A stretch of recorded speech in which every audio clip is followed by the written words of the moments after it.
حضرت امام غزالی رحمۃ اللہ علیہ فرماتے ہیں کہ حضرت انس بن مالک رضی اللہ عنہ حدیث کے راوی ہیں، فرماتے ہیں کہ انہوں نے عرض کی یا رسول اللہ صلی اللہ علیہ وسلم، کیا جب تک ہم تمام نیک اعمال کو بجا نہ لائیں، ہر نیکی کو جب تک ہم بجا نہ لائیں تب تک نیکی کا ہم حکم نہ دیں، اور جب تک تمام گناہوں سے ہم نہ رکیں تب تک گناہوں سے نہ روکیں؟ تو حضور علیہ السلام نے ارشاد فرمایا بل مروا بالمعروف وَإِن لَّمْ تَعْمَلُوا بِهِ كُلِّهِ، فرمایا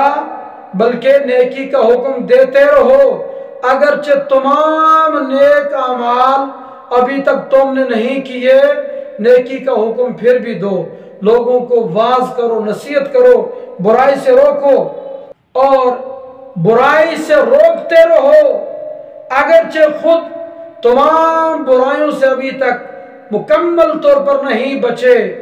برائی سے روکتے رہو۔ اور ایک نیک بزرگ نے اپنی اولاد کو یہ نصیحت کی، یہ حکم دیا، کہا کہ بیٹا جب تم میں سے کوئی نیکی کا حکم دینے کا ارادہ کرے، لوگوں کو بھلائی کی طرف بلانے کا اہتمام کرے، پس چاہیے کہ وہ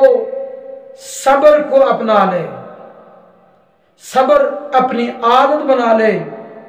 اور اللہ کی بارگاہ میں ثواب کی پختہ امید لگا لے۔ اور جو شخص اللہ کی بارگاہ میں ثواب کا اعتماد کر لیتا ہے، ثواب کی امید رکھتا ہے، اللہ تعالیٰ اس کو ہر قسم کی تکلیف سے بچاتا ہے، کوئی تکلیف اس کے قریب نہیں آنے دیتا۔